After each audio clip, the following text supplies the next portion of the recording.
Elevated levels of inflation erode household budgets and constrict the purchasing power of consumers. This in turn discourages investment and weakens growth. कर सस्ता होने की उम्मीदों को लगा झटका। आरबीआई ने रेपो रेट 0.25% बढ़ाया। राजू ने कहा महंगाई तय करेगी आगे का action. The trend probably is not for a rising interest rate. Many quarters the deposit rates have not changed. Repo rate बढ़ने के बावजूद बैंकों का भरोसा, कहा फिलहाल नहीं बढ़ाएंगे होम लोन और ऑटो लोन की ईएमआई। आगे दरें नहीं बढ़ने के आरबीआई गवर्नर के संकेत से बाजार को मिली राहत। मामूली गिरावट के साथ हुआ बंद। रुपए में भी दिखी करीब 60 पैसे की मजबूती। तीसरी तिमाही में मुनाफा 36% बढ़ने के बावजूद मारुति का शेयर 8% लुढ़का। महसाणा यूनिट में मारुति की हिस्सेदारी नहीं होने से बाजार निराश। कर्ज से फंसे हाईवे प्रोजेक्ट्स को बड़ी राहत। वित्त मंत्री ने एग्जिट पॉलिसी को मंजूरी दी। सुप्रीम कोर्ट ने आज फिर नहीं दी सुब्रत राय सहारा को देश छोड़ने की इजाजत। कोर्ट ने सहारा ग्रुप से बैंक ट्रांजैक्शंस की भी जानकारी मांगी। कहा निवेशकों को 22,000 करोड़ लौटाने का दस्तावेज जमा कराएं। और आयकर विभाग की सोने की बड़ी खरीदारी करने वालों पर कड़ी नजर। काले धन पर लगाम लगाने के लिए ज्वेलर्स के साथ संपर्क में आईटी विभाग। आवाज exclusive.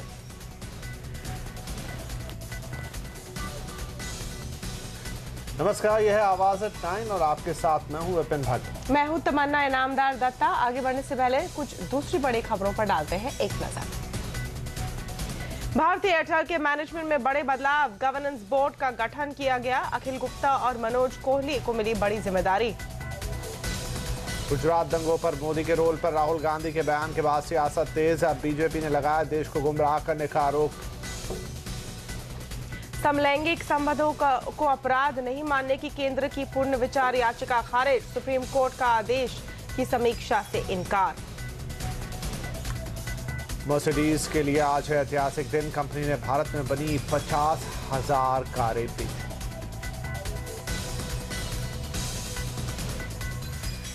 RBI governor Raghuram Rajan ने आज फिर चौंकाया। महंगाई में दबाव जारी रहने के कारण आज रिजर्व बैंक ने ब्याज दरें बढ़ाने का फैसला लिया।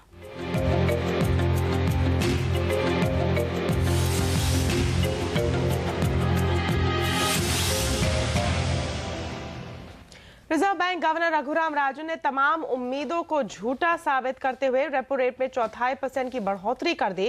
रेपो रेट अब 0.25% बढ़कर 8% हो गया है। इसके अलावा बाजार को बड़ा झटका देते हुए रघुराम राजन ने साफ किया कि उन्होंने महंगाई पर उर्जित पटेल कमेटी रिपोर्ट मान ली है। रघुराम राजन के मुताबिक इस वक्त उनकी सबसे बड़ी चिंता बढ़ती महंगाई है और अगर आगे महंगाई काबू में आई तो इसके बाद ब्याज दरें नहीं बढ़ाएंगे। सिर्फ आपकी जेब से नहीं बल्कि रघुराम राजन ने बैंकों के लिए भी नकदी सिस्टम से घटा दी है। रिजर्व बैंक ने मार्जिनल स्टैंडिंग फैसिलिटी दर 0.25% बढ़ाकर 9% कर दी है। इसके अलावा रिजर्व बैंक को अगले वित्त वर्ष की चौथी तिमाही में रिटेल महंगाई दर 7.5 से 8.5% रहने का अनुमान है और इस साल जीडीपी ग्रोथ 5% के अनुमान से कम रहने की उम्मीद है। The gravest risk to the value of the rupee is from CPI inflation, which remains elevated at close to double digits, despite the anticipated disinflation in vegetable and fruit prices. Moreover, inflation excluding food and fuel has also been high, especially in respect of services, indicative of wage pressures and other second-round effects. Elevated levels of inflation erode household budgets and constrict the purchasing power of consumers. This in turn discourages investment and weakens growth. High inflation weakens the rupee. The so-called trade-off between inflation and growth is a false trade-off in the long run. We have made a lot of noises about CPI inflation for some time. I think the RBI has always been focused on both CPI and WPI, but given the fact that CPI has stayed high for a considerable amount of time, and that's what the retail investor, as well as the consumer sees, we have to bring it down. So the Urjit Patel Committee report has given us a time frame, which seems reasonable, in which we can bring it down to something which is more reasonable. Reserve bank policy से आगे की क्या दिशा निकल रही है, इस पर अब और बातचीत करते हैं। हमारे साथ जुड़ रहे हैं हमारे बैंकिंग एडिटर प्रदीप पंड्या। प्रदीप, आज की पॉलिसी को देखें तो क्या नजर आता, आगे किस तरह के संकेत आ रहे हैं रिजर्व बैंक की तरफ से? देखिए, इस पॉलिसी में पहली बार गवर्नर रघुराम राजन ने यह संकेत दिया है कि अब आगे ब्याज दरें नहीं बढ़ेंगी। तो आज ब्याज दरें बढ़ाई गई हैं, लेकिन अब और नहीं बढ़ाएंगे जहां तक मुमकिन होगा, ये साफ तौर पे संकेत उन्होंने दे दिया है। दूसरी बात, ऐसा लगता है कि आरबीआई गवर्नर की नज़र काफ़ी हद तक अंतर्राष्ट्रीय माहौल पे थी। हालांकि जब उनसे प्रेस कॉन्फ्रेंस में पूछा गया तो उन्होंने काफ़ी भरोसा दिलाया कि हमारी स्थिति बहुत मजबूत है और हम अपनी पकड़ बनाए रखेंगे और हमें बहुत नुकसान नहीं होना चाहिए। लेकिन जिस तरीके से उन्होंने इस वक्त ब्याज दरें बढ़ाने का फैसला लिया है और साथ ही साथ बाजार को ये जानकारी दी है कि ऑयल मार्केटिंग कंपनीज ने निचले स्तरों पे अपनी पोजीशन कवर की है, जो स्वैप के तहत उन्होंने आरबीआई से लोन लिए थे डॉलर में, वो डॉलर अब वो आरबीआई को लौटाने वाली हैं। तो ये इन्फॉर्मेशन देना बहुत ज़रूरी नहीं था। जाहिर है कि उन्होंने बाजार का जो सेंटिमेंट है उसको मैनेज करने के लिए और ट्रेडर्स को इन्फ्लुएंस करने के लिए, जो कि रुपए पर बेरिश ना हो, इस नज़रिए से उन्होंने ये फैसला लिया है, ऐसा साफ तौर पे दिखाई देता है। और उनकी जो पूरी कोशिश है वो महंगाई पे एक डिसाइसिव विक्ट्री हासिल करने की फिलहाल यहाँ पे नज़र आ रही है। जिस भरोसे के साथ उन्होंने ये कहा है कि महंगाई खत्म करना ज़रूरी है, और अपनी प्रेस कॉन्फ्रेंस में उन्होंने साफ तौर पे कहा कि हमारा फोकस इन्वेस्टर पे नहीं है, हमारा फोकस किसी पे नहीं है, हमारा फोकस केवल कंज्यूमर पे है और हम उस कंज्यूमर को लगातार ऊंची महंगाई दर से राहत दिलाना चाहते हैं और रिटेल इन्फ्लेशन को हम 6% तक भी ला सकते हैं 2 से 3 साल के अंदर। इससे साफ तौर पे उनका फोकस बिल्कुल क्लियर दिखाई देता है। हालांकि इस समय ये कहना मुश्किल है कि रिवर्सल रेट्स में कब होता हुआ नजर आएगा, जैसे कि उन्होंने कहा। जी शुक्रिया। और रेपो रेट में बढ़ोतरी के बावजूद राहत की बात यह है कि कर्ज फिलहाल महंगा नहीं होगा। क्रेडिट पॉलिसी जारी होने के बाद क्या कहना है बैंकर्स का, आइए सुनते हैं। What happens is that lending rates are dependent on our cost of funds, and if you see deposits and the cost of deposits for the last many quarters, the deposit rates have not changed, even when the repo rates went down or as the repo rates are going up. The trend probably is not for a rising interest rate, but there are a lot of criteria around what we call other things being equal. Now one need to find a balancing between these two things that will decide what sort of a reaction we will give to this. But it's too early to react to a situation like this. So definitely, we are keeping things open and then seeing that how the markets react. On the one side, depositors have to be given some returns that make some sense to them. On the other side also, we cannot give so much of returns that our borrowers are unable to bear the pressure of the rates. Raghuram Rajan के repo rate बढ़ाने के फैसले से industry जगत निराश है। FICCI के chairman नैनालाल Kidwai ने कहा कि रेट बढ़ने से हालांकि इंडस्ट्री जगत में निराशा है, लेकिन महंगाई को देखते हुए इसकी आशंका थी। 0.25 इंक्रीज हुआ है, डिसअपॉइंटमेंट तो ज़रूर है इंडस्ट्री की तरफ से, पर ये शायद एक्सपेक्टेड भी था। हम जो ये ग्रोथ और जीडीपी ग्रोथ को इन्फ्लेशन से जोड़ रहे हैं, इसका हमें एक क्लैरिफिकेशन ज़रूर करना है, और वो है जो इंटरेस्ट रेट्स इंडस्ट्री को चार्ज होता है उससे कुछ कोरिलेशन तो ज़रूर है रेपो रेट से, पर कंप्लीट कोरिलेशन नहीं है। बाजार में आज निचले स्तरों से काफी सुधार दिखा। क्रेडिट पॉलिसी के बाद काफी उतार चढ़ाव के साथ कारोबार हुआ, लेकिन बैंकरों के कर्ज महंगा नहीं करने के बयान के बाद स्थिति कुछ सुधरती दिखी और निचले स्तरों पर खरीद बढ़ गई। हालांकि बैंकिंग आईटी शेयरों में दबाव दिखा। और अब आइए नजर डालते अमेरिकी बाजारों में, चलते हैं कविता के पास। कविता, किस तरह की ओपनिंग ट्रेड दिख रही है?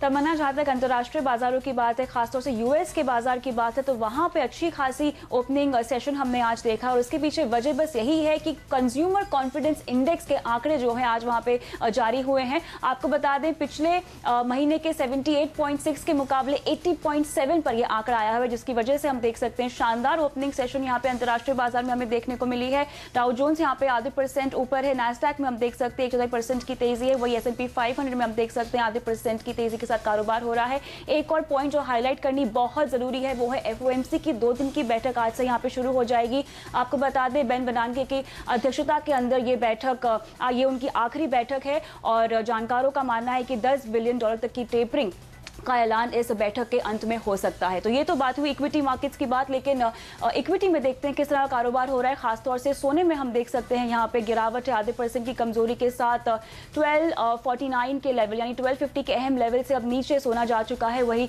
घरेलू बाजार में भी आप देखिए 1% की कमजोरी है। अंतर्राष्ट्रीय बाजार के मुकाबले ज्यादा कमजोरी घरेलू बाजार में हमें दिखाई दे रही है, 29515 के लेवल्स। वहीं चांदी में सोने से कहीं ज्यादा गिरावट है। अगर चांदी का एक चेक लें तो यहाँ पे अंतर्राष्ट्रीय बाजार में आप देख सकते हैं 1%, लेकिन घरेलू बाजार में आप देखिए 2.25% की कमजोरी के साथ फिलहाल कारोबार होता हुआ दिखाई दे रहा है। क्लियरली ये असर है अंतर्राष्ट्रीय बाजारों में, जिस तरह की नर्वसनेस है FOMC की बैठक को लेकर, उसी का असर यहाँ पर रिफ्लेक्ट हो रहा है घरेलू कारोबार पर भी। तमन्ना जी, शुक्रिया कविता इस जानकारी के लिए, इस अपडेट के लिए। और यहाँ पर वक्त हुआ छोटे से ब्रेक का। ब्रेक के बाद अच्छे नतीजों के बावजूद मारुति के शेयर की आज हुई जोरदार पिटाई। आखिर क्यों डरा बाजार?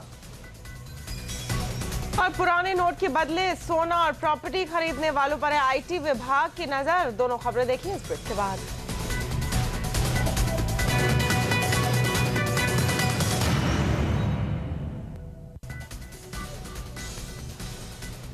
मारुति का शेयर आज 8% टूट गया। हालांकि कंपनी ने तीसरी तिमाही के शानदार नतीजे पेश किए हैं। कंपनी का मुनाफा 36% बढ़कर 680 करोड़ रुपए के पार चला गया है। वहीं कंपनी की बिक्री में भी हल्की गिरावट देखने को मिली है। ये 11,200 करोड़ से घटकर कुछ 10,620 करोड़ पर आ गई है। लेकिन अच्छे नतीजों के बावजूद भी मारुति सुजुकी के शेयर में 8% से ज़्यादा की तेज गिरावट देखने को मिली। दरअसल मारुति ने नतीजे पेश करते ही ऐलान किया कि मेहसाना यूनिट सुजुकी की 100% सब्सिडियरी होगी और इसकी फंडिंग भी सुजुकी ही करेगी। यहाँ मारुति सिर्फ एक कॉन्ट्रैक्टर की तरह काम करेगी। वहीं पेरेंट कंपनी सुजुकी ने साफ किया कि उसकी मारुति में हिस्सेदारी बढ़ाने की कोई योजना नहीं है। हमसे खास बातचीत में कंपनी के चेयरमैन RC भार्गव ने कहा कि इस करार से दोनों कंपनियों को फायदा होगा।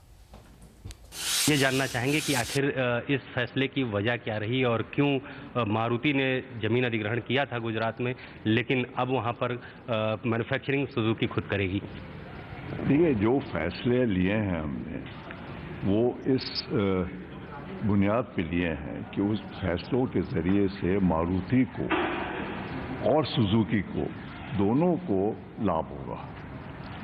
और क्योंकि ये कॉन्ट्रैक्ट मैन्युफैक्चरिंग की स्कीम है और प्राइसिंग जो कॉन्ट्रैक्ट मैन्युफैक्चरिंग की सुजुकी ने गुजरात प्लांट के लिए तय करी है, उसमें वहाँ पर गुजरात प्लांट में कॉस्ट ऑफ कैपिटल जो उनका है वो उसका कोई प्रॉफिट नहीं मिलेगा उनको। जितना भी मार्जिन होता है कॉस्ट ऑफ कैपिटल का या प्रॉफिट का, वो सारा गाड़ी हम जो ले लेंगे सस्ते दाम पर और बेचेंगे अपने नॉर्मल दाम पर, तो वो सारा मार्जिन हमारे पास आ जाएगा। तो ये नहीं है कि सुजुकी कोई नुकसान होगा, क्योंकि जो प्रॉफिट आएगा उसका यहाँ पर भी 56% उनके नाम का है। तो ये चीज़ याद रखनी चाहिए कि ये कंपनी भी जो है ये सुजुकी की कंपनी है, कोई और कंपनी नहीं है। ये नाम चाहे मारुति है बट ओनर इसका 56% सुजुकी है। तो प्रॉफिट जो है वो सिर्फ 100% लेने की जगह उनको 56% मिलेगा और 44% जो प्रॉफिट है वो बाकी जो शेयर होल्डर्स हैं मारुति में उनको जाएगा। तो बिगर कुछ पैसा लगाए 44% प्रॉफिट आता रहेगा उनको। लेकिन यहाँ एक सवाल सर ये उठता है कि मारुति के पास 7,500 करोड़ का कैश रिजर्व है, साथ ही मानेसर और गुड़गांव में कंपनी के पास मैन्युफैक्चरिंग यूनिट भी है और कंपनी भी जैसा कि आपने कहा कि 56% स्टेक सुजुकी का है। तो ऐसे में क्या मारुति अगर इस प्लांट को चलाती तो उसमें दिक्कत क्या थी? इसमें हम अपना पैसा अगर लगाते तो हमको जितना फायदा अब होने वाला है उतना नहीं होता सर। लेकिन कंपनी के मार्जिन पर इसका किस तरह से असर होगा, क्योंकि वहाँ जो प्रोडक्शन होगा उसका मार्केटिंग मार्जिन ही कंपनी को मारुति को फिलहाल मिलेगा, तो इसको किस तरह से आप देखते हैं? इस केस में कॉस्ट ऑफ प्रोडक्शन सुजुकी का भी और हमारा भी बराबर होगा। वो गाड़ी हमको सिर्फ कॉस्ट ऑफ प्रोडक्शन में ट्रांसफर हो जाएगी। कैपिटल कॉस्ट का मार्जिन लेंगे वो तो हम भी लेते, बट बाकी कोई प्रॉफिट नहीं लेंगे। तो वो जो गाड़ी हमको मिलेगी उसको बेचने के लिए अब हम कितना मार्जिन रखेंगे उसमें, उसकी गुंजाइश इसमें ज़्यादा हो जाती है क्योंकि इसमें कॉस्ट ऑफ कैपिटल नहीं है।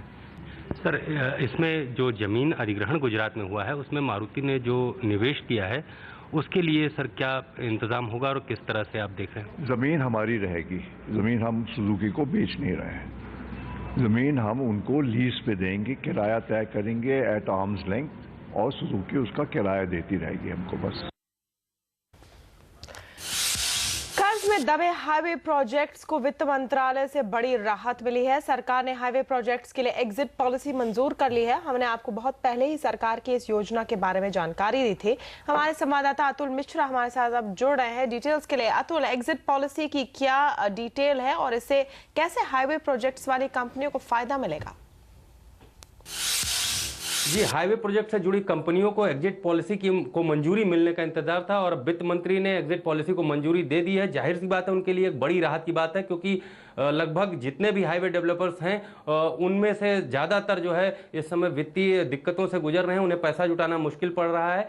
जाहिर सी बात है कि अब ये मंजूरी मिलने के बाद वो अपनी पूरी हिस्सेदारी हाईवे प्रोजेक्ट में बेचकर कभी भी निकल सकते हैं। इसमें कोई लॉक इन पीरियड नहीं होगा। हालांकि पहले जो प्रोजेक्ट थे 2009 तक के प्रोजेक्ट में ये था कि 26% उन्हें हिस्सेदारी रखनी होती थी पूरे कंसेशन पीरियड के दौरान और साथ ही उन्हें लीड पार्टनर भी बने रहना पड़ता था। और बीके चतुर्वेदी कमेटी ने भी जो सिफारिश की वो 2009 के बाद के प्रोजेक्ट में ये था कि 3 साल कंस्ट्रक्शन पीरियड और उसके 3 साल गुजारने के बाद ही वो अपनी 100% हिस्सेदारी बेच सकते हैं। लेकिन अब इस नई पॉलिसी में ऐसा कुछ भी नहीं है।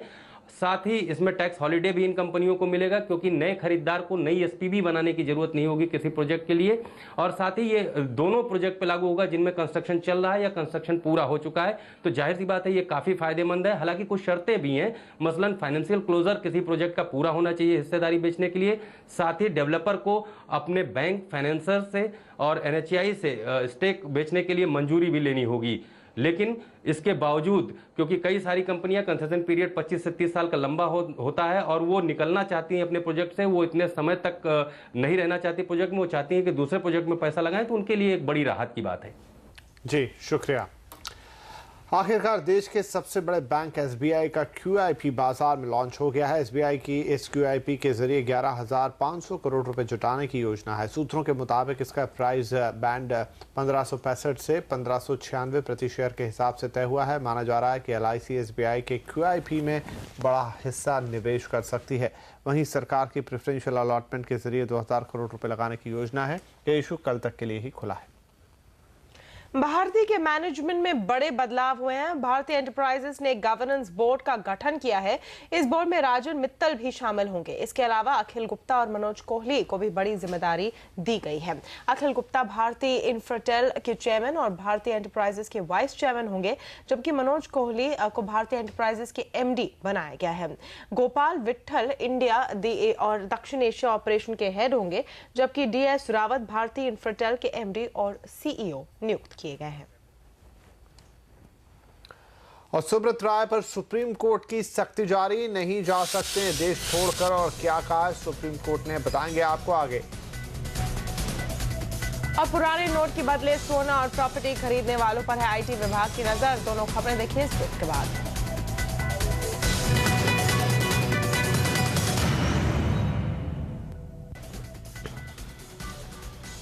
सुब्रत राय सहारा की मुश्किलें बढ़ती जा रही हैं। सुप्रीम कोर्ट ने आज सहारा ग्रुप प्रमुख सुब्रत राय के देश छोड़ने पर रोक को बरकरार रखा है। कोर्ट ने कहा है कि सहारा ग्रुप निवेशकों के 22,885 करोड़ वापस करने के दस्तावेज जमा कराए। इस खबर पर और अब जानकारी के लिए बात करेंगे अपने सीनियर एडिटर नीरज बाजपेयी से।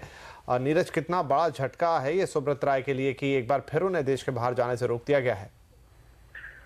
काफी बड़ा झटका है उनके लिए और बहुत ही नेगेटिव खबर है ये। उन्होंने कोशिश करी थी कि इस बार उनको शायद रिलीफ मिल जाए, लेकिन वो रिलीफ मिली नहीं। सुप्रीम कोर्ट का ये कहना है कि चूंकि उन्होंने अब तक ये डॉक्यूमेंट पेश नहीं किए हैं कि वो सोर्स क्या है जो उन्होंने पैसे दावा कर रहे हैं कि उन्होंने रिफंड किया है, इसलिए इस बार जो उनकी पेरेंट कंपनी है सहारा इंडिया, उसको ये कहा गया है कि वो अपने सारे बैंक अकाउंट्स और उसके जो स्टेटमेंट्स हैं वो प्रोड्यूस करे, जिससे पता लग सके कि मनी ट्रांजैक्शन किस तरीके से हुआ है। क्योंकि अगर वो इतनी बड़ी रकम 20,000 करोड़ रुपए वापस की गई है इन्वेस्टर्स को, तो वो कहीं ना कहीं से निकाली गई होगी। अगर वो बैंक अकाउंट के स्टेटमेंट में रिफ्लेक्ट होती है तो शायद इनको एक राहत मिल सकती है। लेकिन जो शुरू से एक आशंका थी कि ये पैसे एक्चुअल में उनके ही थे जो इधर से उधर हो रहे थे, इस वजह से सुप्रीम कोर्ट और सेबी लगातार इस बात पे जोर दे रहे हैं कि वो अपनी जो पैसे हैं उसका सोर्स बताएं और उसका स्टेटमेंट सामने प्रोड्यूस करें। और इनको ये समय दिया गया है, 11 फरवरी को दोबारा सुनवाई होगी, उससे पहले सारी चीजें इनको प्रोड्यूस करनी है। अगर ये नहीं करते हैं तो शायद तीसरी जो अब की सुनवाई होगी उसमें हार्श कदम हो सकते हैं और वो कदम गिरफ्तारी के भी हो सकते हैं। मेरे सोर्सेज ये बता रहे हैं कि इस बार काफी टफ डिसीजन आने की संभावना है। शुक्रिया नीरज सारी डिटेल्स के लिए। और सरकार के लिए स्पेक्ट्रम की नीलामी के मामले में अच्छी खबर है, किसी भी कंपनी ने बोली की अर्जी वापस नहीं ली है। यानी 3 फरवरी को होने वाली नीलामी में रिलायंस जियो, एयरटेल, वोडाफोन समेत 8 कंपनियां हिस्सा लेंगी। आज बिड के लिए अर्जी वापस लेने का आखिरी दिन था, लेकिन किसी भी कंपनी ने अर्जी वापस नहीं ली है। वोडाफोन और रिलायंस कम्युनिकेशंस को छोड़कर सभी कंपनियां पूरे देश में स्पेक्ट्रम खरीदना चाहती है।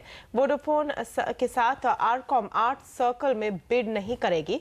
इस बार स्पेक्ट्रम को लेकर रेस काफी तेज है। इसकी 2 वजह हैं। एक तो स्पेक्ट्रम के दाम पिछली नीलामी से कम है, दूसरा कि एयरटेल वोडाफोन के स्पेक्ट्रम लाइसेंस रद्द हो रहे हैं। इस बार नीलामी 1800 और 900 मेगाहर्ट्ज स्पेक्ट्रम बैंड की हो रही है। आईटी विभाग की नजर पुराने नोट बदलने वालों पर पूरी तरह होगी। सीएनबीसी आवाज को एक्सक्लूसिव जानकारी मिली है कि विभाग उन ग्राहकों की जानकारी लेगा जिन्होंने आरबीआई के पुराने नोट बदलने के फैसले के बाद सोने और प्रॉपर्टी की बड़ी खरीदारी की है। It is an attempt to reduce the possibility of counterfeiting and give more reliable notes into the hands of the public. And of course, we want to minimize any inconvenience the public has. And if the public had to fear a tremendous amount of bureaucratic hurdles in putting their money back, or that we would involve the income tax authorities, this process would be much less smooth. Reserve bank का पुराने note बदलने का फैसला भले ही तकनीकी हो, लेकिन income tax विभाग इस तकनीक से टैक्स चोरों पर लगाम लगाने पर काम कर रहा है।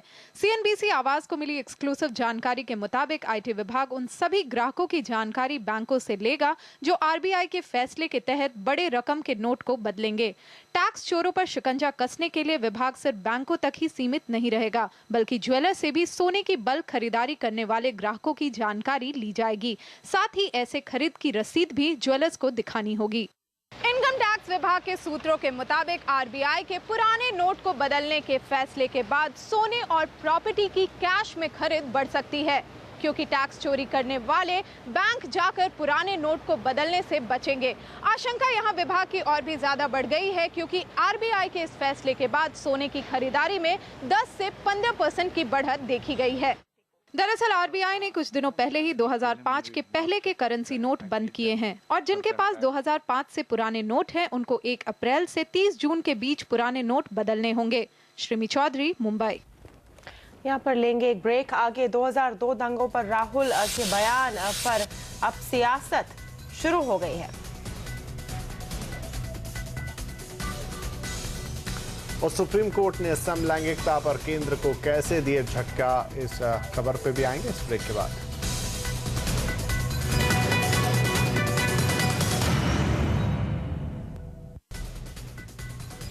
Elevated levels of inflation erode household budgets and constrict the purchasing power of consumers. This in turn discourages investment and weakens growth. कर्ज सस्ता होने की उम्मीदों को लगा झटका। आरबीआई ने रेपो रेट 0.25% बढ़ाया। राजू ने कहा महंगाई तय करेगी आगे का action. The trend probably is not for a rising interest rate. Many quarters the deposit rates have not changed. Repo rate बढ़ने के बावजूद बैंकों का भरोसा, कहा फिलहाल नहीं बढ़ाएंगे होम लोन और ऑटो लोन की ईएमआई। आगे दरें नहीं बढ़ने के आरबीआई गवर्नर के संकेत से बाजार को मिली राहत। मामूली गिरावट के साथ हुआ बंद। रुपए में भी दिखी करीब 60 पैसे की मजबूती। तीसरी तिमाही में मुनाफा 36% बढ़ने के बावजूद मारुति का शेयर 8% लुढ़का। मेहसाना यूनिट में मारुति की हिस्सेदारी न होने से बाजार हुआ निराश। कर्ज में फंसे हाईवे प्रोजेक्ट्स को बड़ी राहत। वित्त मंत्री ने एग्जिट पॉलिसी को मंजूरी दी। सुप्रीम कोर्ट ने आज फिर नहीं दी सुब्रत राय को देश छोड़ने की इजाजत। कोर्ट ने सहारा ग्रुप से बैंक ट्रांजैक्शंस की जानकारी मांगी। कहा निवेशकों को 22,000 करोड़ लौटाने का दस्तावेज जमा कराए। और अब बात देश भर के कुछ सियासी खबरों की।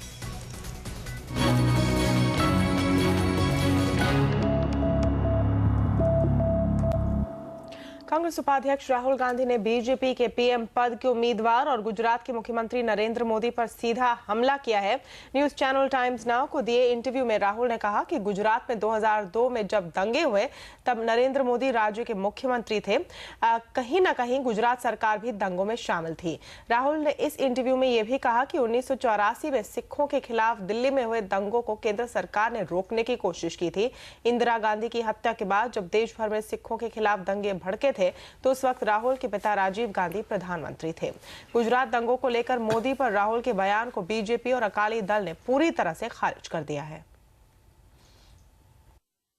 जो श्रीमान राहुल गांधी ने गुजरात की सरकार के खिलाफ दंगों के बारे में कहा है वो बिल्कुल बेबुनियाद, दुर्भाग्यपूर्ण और भर्त्सना योग्य है। वो अपने उत्तरदायित्व, अपनी जिम्मेवारी और अपने सरकार के पूरे गड़बड़ियों के बारे में स्पष्ट रूप से कुछ नहीं संकेत कर सके। उन्होंने बार बार कहा कि हम सिस्टम को चेंज करना चाहते हैं, प्रक्रियाओं को बदलना चाहते हैं। तो पिछले 10 साल से जो उनकी सरकार चल रही है उसमें आपने क्यों नहीं बदलाव किया है? ये तो आपका काम करना था। उन्होंने नरेंद्र मोदी जी को दोषी ठहराया ये कह के कि वो तब मुख्यमंत्री थे। अगर वो मुख्यमंत्री थे तो 84 में श्री राजीव गांधी प्रधानमंत्री थे और ये सबको मालूम है कि उस वक्त दिल्ली की सारी एडमिनिस्ट्रेशन, होम मिनिस्टर और जितने भी पुलिस कमिश्नर और जिसको भी आप कहिए वो सब फ्रोजन थे क्योंकि ऊपर से कोई ऑर्डर थे कि कुछ नहीं करना। उधर बिहार के मुख्यमंत्री नीतीश कुमार ने कांग्रेस पर निशाना साधते हुए कहा कि 84 के सिख दंगे हों या 89 का भागलपुर दंगा, दोनों के लिए ही कांग्रेस जिम्मेदार है और कोई भी इस जिम्मेदारी से बच नहीं सकता है। कांग्रेस पार्टी रिस्पॉन्सिबल है T4 के भी दंगे के लिए, एंटी सिख राइट्स के लिए। कांग्रेस पार्टी रिस्पॉन्सिबल है 89 के भागलपुर दंगे के लिए भी और 2002 के गुजरात दंगे के लिए भारतीय जनता पार्टी की सरकार रिस्पॉन्सिबल। हालांकि कांग्रेस नेता भी राहुल गांधी के बचाव में उतर आए हैं। कांग्रेस महासचिव दिग्विजय सिंह का कहना है कि गुजरात दंगों और 84 के सिख दंगों में काफी अंतर है। दिल्ली में खुद राजीव गांधी ने सड़क पर उतरकर लोगों से शांति की अपील की थी। राहुल गांधी जी ने जो कहा है बिल्कुल सही कहा है। सिख दंगे जो हुए थे, जो कि बहुत ही दर्दनाक घटना थी, इंदिरा जी की हत्या उसके बाद जो हुआ था, उसमें स्वयं राजीव गांधी जी प्रधानमंत्री शपथ लेने के बाद उनकी माता का शव उनके घर पर रखा हुआ था। उसके बावजूद भी वे जनता के बीच में गए, लोगों को समझाया, बुझाया और दंगा करने वालों के खिलाफ कार्रवाई भी की। दिल्ली हाईकोर्ट ने मुख्यमंत्री अरविंद केजरीवाल और कानून मंत्री सोमनाथ भारती को नोटिस भेजा है। दोनों पर चुनाव के दौरान तय सीमा से अधिक रकम खर्च करने का आरोप लगाया गया है। केजरीवाल और भारती के खिलाफ बीजेपी के नेताओं ने याचिका दायर की है। बीजेपी की मांग है कि दोनों नेताओं का चुनाव रद्द किया जाना चाहिए। मामले की अगली सुनवाई 25 फरवरी को होगी।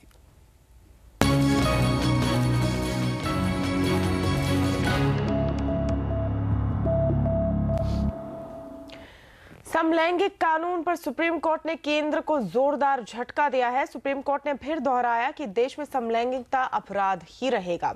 सुप्रीम कोर्ट ने केंद्र सरकार और समलैंगिक कार्यकर्ताओं की अर्जी को खारिज कर दिया है। दिसंबर में सुप्रीम कोर्ट ने अपने फैसले में समलैंगिकता को अपराध करार दिया था। कोर्ट के इस फैसले का केंद्र सरकार और कई सामाजिक संगठनों ने विरोध किया था। इसके बाद केंद्र और समलैंगिक कार्यकर्ताओं ने सुप्रीम कोर्ट में फैसले पर दोबारा विचार के लिए याचिका दाखिल की थी। सुप्रीम कोर्ट के फैसले पर समलैंगिक कार्यकर्ताओं ने निराशा जताई है। याचिका खारिज होने के बाद अब उनके वकील दूसरे कानूनी विकल्पों पर विचार कर रहे हैं। Extremely disappointed. We will be taking our options legally and hope to file another petition, curative petition soon. But I think the government has been resolved on this issue and I think they should pursue it. Court has not taken heed of the stories of violence, torture, rape and brutalization suffered by the lesbian, gay, bisexual and the transgender community, and that's very disappointing. और न्यूनतम pension scheme और provident fund का दायरा बढ़ाने की योजना पड़ सकती है खटाई में। क्या है दिक्कत, बताएंगे आपको आगे। और IRDA के नाम पर फर्जी कॉल करने वालों की अब खैर नहीं। IRDA ने इंश्योरेंस कंपनियों से विज्ञापन में बदलाव करने को कहा। न्यूनतम पेंशन रकम 1000 रुपए करना और प्रोविडेंट फंड का दायरा बढ़ाना फिलहाल आसान नहीं दिख रहा है। हाल ही में वित्त मंत्रालय ने इन दोनों प्रस्तावों को मंजूरी दी थी। हमें मिली एक्सक्लूसिव जानकारी के मुताबिक मंत्रालय ने इन प्रस्तावों को लागू करने के लिए कई शर्तें लगाई हैं जिन्हें तुरंत पूरा करना EPFO के लिए मुमकिन नहीं है। पेंशन राशि को बढ़ाकर कम से कम 1000 रुपए और PF में निवेश के लिए अधिकतम वेतन सीमा को 15,000 रुपए करने को वित्त मंत्रालय ने मंजूरी तो दे दी है, लेकिन कई शर्तों के साथ। CNBC आवाज को मिली एक्सक्लूसिव जानकारी के मुताबिक वित्त मंत्रालय ने श्रम मंत्रालय को भेजे जवाब में कहा है कि ये दोनों फैसले अभी सिर्फ साल 2014-15 के लिए ही लागू किए जाएंगे। यानी एम्प्लॉय पेंशन स्कीम 1995 में संशोधन महज 1 साल के लिए ही मान्य होगा। यही नहीं, वित्त मंत्रालय चाहता है कि PF के लिए सैलरी लिमिट बढ़ाने के पहले EPFO PF अकाउंट होल्डरों को मिलने वाली सैलरी के आधार पर उनकी अलग अलग कैटेगरी बनाए, जिसके बाद जिन कर्मचारियों की सैलरी 15,000 रुपए से ज्यादा है उनके लिए पेंशन फंड में सरकारी योगदान का नियम खत्म कर दिया जाए। इन दोनों फैसलों को लागू करने के बाद EPFO पर करीब 1000 करोड़ रुपए का अतिरिक्त बोझ पड़ेगा। ऐसे में वित्त मंत्रालय ने EPFO को वित्तीय घाटा कम करने के लिए कई सुझाव भी दिए हैं। इन सुझाव में पेंशन की न्यूनतम आयु को 58 साल से बढ़ाकर 60 साल करने और पेंशन तय करने की अवधि को 1 साल की बजाय बीते 5 साल के हिसाब से तय करने की बात की गई है। इन सभी शर्तों पर 5 फरवरी को होने वाली सेंट्रल बोर्ड ऑफ ट्रस्टीज यानी CBT की बैठक में विचार होगा। CBT के इन्हें मंजूर करने के बाद ही पेंशन की रकम और PF के दायरे को बढ़ाने का प्रस्ताव लागू हो सकते हैं।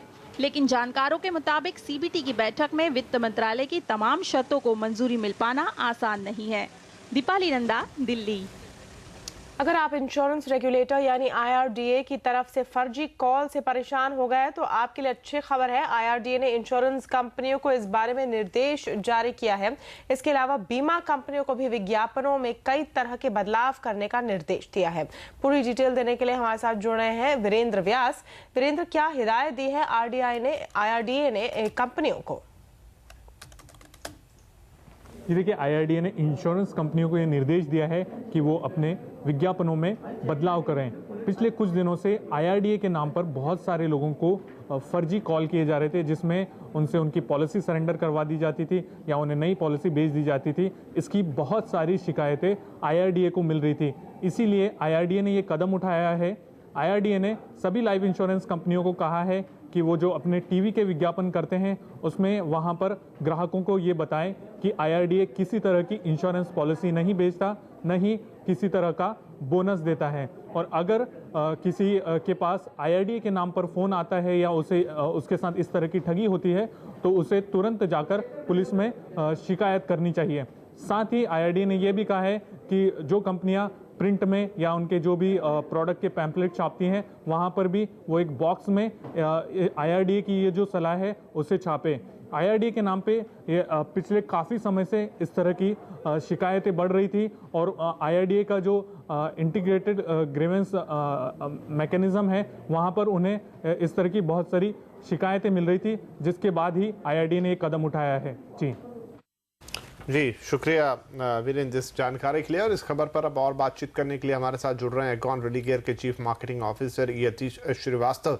यतीश जी, IRDA का ये जो कदम है वाकई स्वागत योग्य, लेकिन आपको क्या लगता है इसके कारणों में अगर जाएं, क्या कारण है? क्या ये थोड़ी सी इलिटरेसी है on the side of the जो लोग बीमा खरीदते हैं या जो लोग इस तरह की इंश्योरेंस वगैरह लेते हैं? क्या कारण है कि IRDA के लिए ये नौबत आ गई?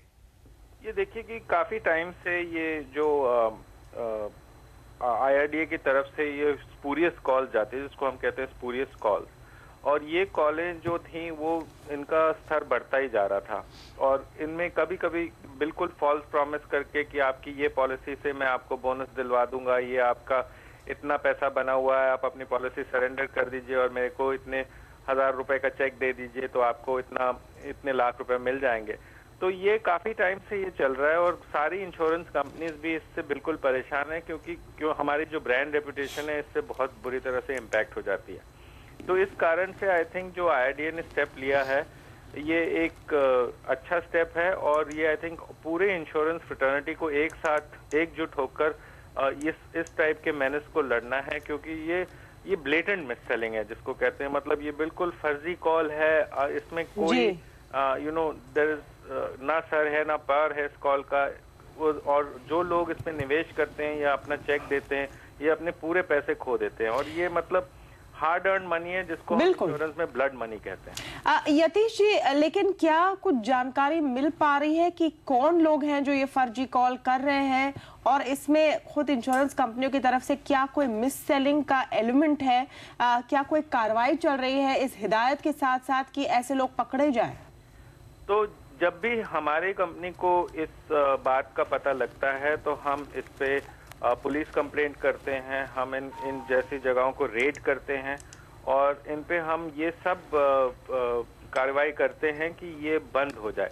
पर क्या होता है कि कभी कभी डेटाबेस इधर या उधर से लीक हो रहे हैं और लोग उन डेटाबेसेस को लेकर नाजायज फायदा उठा रहे हैं इन चीजों का, और इसको रोकने के लिए आई थिंक इंश्योरेंस कंपनी और रेगुलेटर्स को साथ में काम करना है, क्योंकि ये बिल्कुल भी कंज्यूमर के हित में नहीं है। ये बहुत ही एंटी। यतीश जी, इनफैक्ट हमारे व्यूअर्स के लिए ये भी अगर आप बता दें कि कैसे डिस्टिंग्विश करें कि कोई फर्जी कॉल है। एक तो मापदंड ये होगा कि IRDA की तरफ से अगर कोई बोल रहा है वो बात कर रहा है तो वो बिल्कुल गलत है, लेकिन इसके अलावा किस तरह से वो भाप ले कि ये सही कॉल है या फर्जी कॉल है? एक बहुत इसमें आसान बात होती है। एक तो ये बोलते हैं कि हम IRDA की तरफ से बोल रहे हैं, तो IRDA एक रेगुलेटर है जी, किसी भी कंपनी के प्रोडक्ट्स को में उसको सपोर्ट नहीं करता है। दूसरी बात, जो भी आपको कहा जाए कि आपके पॉलिसी में बोनस अक्रूड है या कुछ भी है, उसी टाइम पे आप फोन करें जहां पे आपकी पॉलिसी में निवेश है, उस कंपनी को फोन करें और बोले कि मुझे ऐसी ऐसी कॉल आई है, क्या ये बोनस सच्ची में है कि ये ऐसे ही बात है। क्योंकि क्या होता है कि इनका सबसे अहम होता है कि ये लालच दिखा के उपभोक्ता को बेवकूफ बनाते हैं कि आपने इतना निवेश किया है और आपका बोनस लाखों रुपए में हो गया है, और आप मेरे को अगर इतना चेक देंगे तो आपको 90 दिन या 120 दिन में ये बोनस मिल जाएगा।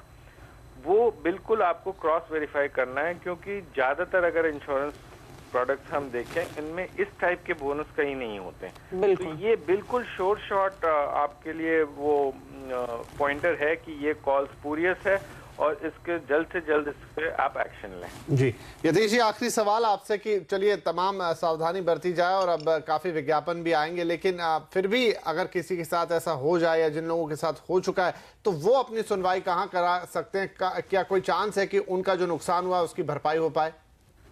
बिल्कुल, आप जिस इंश्योरेंस कंपनी से आपने बीमा कराया है उनको आप अप्रोच करें और उनका पूरा केस की बात करें, और उनके साथ आप पूरे डिटेल्स के साथ कि आपको किस नंबर से कॉल आया था, क्या प्रॉमिस हुआ था, ये सब बताएं। और इंश्योरेंस कंपनी पूरी तरह से इस पे काम कर रही हैं कि ये जो मेनस है, हम इसको एक मेनस के तौर पे हम देखते हैं, ये बिल्कुल ही गलत चीज जो हो रही है, और ये जो मेनस को इरेडिकेट किया जाए, चाहे उसमें पुलिस कंप्लेंट दिया जाए या उसके अगेंस्ट कार्रवाई की जाए, वो हम उपभोक्ता की पूरी मदद करेंगे। जी बहुत शुक्रिया यतीश जी हमसे बातचीत करने के लिए। यहाँ पर विपिन, जो एक कहावत है, if it's too good to be true it probably is. यहाँ पर कोई भी प्रोडक्ट हो या स्कीम हो, लेने से पहले अगर ऐसा लग रहा है कि कुछ ज्यादा ही इसमें अच्छा ऑफर है तो शायद वहाँ पर कुछ ना कुछ गड़बड़ी है। बिल्कुल, और जैसा वो कह रहे थे कि कोई फोन पे अगर आपको लालच देने की कोशिश की तो उसमें मत आइए, तुरंत देखिए समझिए कि बात करने वाला है कौन।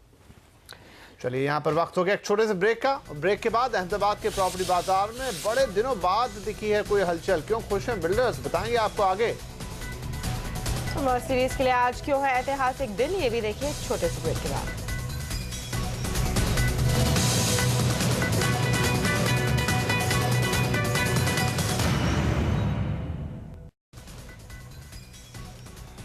मंदी के दौर से गुजर रहे रियल एस्टेट सेक्टर के अच्छे दिन गुजरात में लौटते दिख रहे हैं। अहमदाबाद में पिछले 2 महीने में 1850 करोड़ रुपए से ज्यादा के सौदे रजिस्टर हुए हैं। जमीन के अलावा रेजिडेंशियल और कमर्शियल प्रॉपर्टी में एंड यूजर्स की खरीदारी लौटने से बिल्डर्स भी खुश हैं। अहमदाबाद का रियल एस्टेट मार्केट देश के बाकी शहरों के मुकाबले बेहतर प्रदर्शन कर रहा है। अहमदाबाद के एसजी हाईवे, साउथ भोपाल और मणिनगर जैसे इलाकों में प्रॉपर्टी की बिक्री एक बार फिर बढ़ने लगी है। नवंबर-दिसंबर 2013 के दौरान अहमदाबाद में करीब 1860 करोड़ रुपए के सौदे रजिस्टर्ड हुए हैं। पिछले साल नवंबर-दिसंबर में जो सौदे रजिस्टर्ड हुए थे उनकी कीमत 1450 करोड़ रुपए थी, यानी इस साल करीब 400 करोड़ रुपए के सौदे ज्यादा हुए हैं। इनमें करीब 450 करोड़ रुपए के सौदे जमीन के हैं, जबकि 1400 करोड़ के सौदे रेजिडेंशियल और कमर्शियल प्रॉपर्टी के हैं। हालांकि इस साल भी प्रॉपर्टी की कीमतें पिछले साल के स्तर पर ही हैं। बड़े जो सौदे हुए हैं वो एक तो कांकरिया में हुआ है ओमेक्स मिल का, it is around 150 crore worth, और दूसरा जो है एसजी रोड पे हुआ है। सो ये जो दो बड़े सौदे हैं, और बाकी के जितने भी ट्रांजैक्शंस हुए हैं वो ज़्यादातर वेस्टर्न पार्ट ऑफ अहमदाबाद, उसमें रेजिडेंशियल कमर्शियल दोनों मिक्स हैं। आंकड़ों के मुताबिक 2012 में रजिस्टर्ड होने वाले दस्तावेजों की संख्या 10,530 थी, जबकि 2013 में यह बढ़कर 12,110 हो गई है। इतना ही नहीं, कुल स्टाम्प ड्यूटी 2012 में 6500 करोड़ रुपए जमा हुई थी, जो 2013 में बढ़कर 8600 करोड़ रुपए हो गई है। बिल्डर मानते हैं कि गुजरात में जिस तरह से औद्योगिक विकास हुआ है, उसे देखते हुए इन सौदों की संख्या में ऐसी बढ़ोतरी देखने को मिल रही है। लॉजिस्टिक में और आईटी दोनों में भी थोड़ा अच्छा है, और फाइनेंस में भी अभी काम होने लगा है अहमदाबाद में, तो सबका नजर अभी अहमदाबाद के ऊपर ज्यादा है, मतलब इस हिसाब से ये काम हो रहा है। रियल एस्टेट के जानकारों के मुताबिक अहमदाबाद में प्रॉपर्टी की कीमतों के करेक्शन का दौर 6 महीने पहले ही खत्म हो चुका है। उनका ये भी कहना है कि आज जिस कीमत पर जमीन के सौदे हो रहे हैं, इसे देखते हुए आने वाले समय में प्रॉपर्टी की कीमतों का यहां से नीचे जाना असंभव है, बल्कि यहां से 10 से 15% ऊपर कीमतें बढ़ सकती है। मनीष देसाई, अहमदाबाद।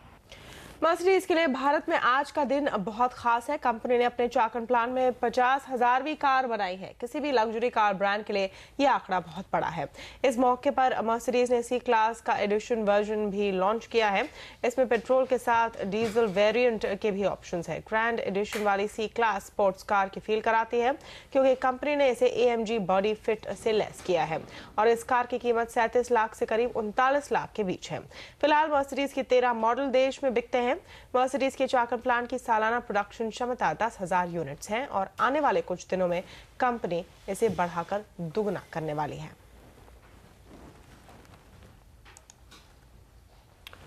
और आवाज एट 9 में फिलहाल वक्त हो गया आपसे विदा लेने का, तो आज के लिए इतना ही। कल फिर मुलाकात होगी, तब तक के लिए नमस्कार।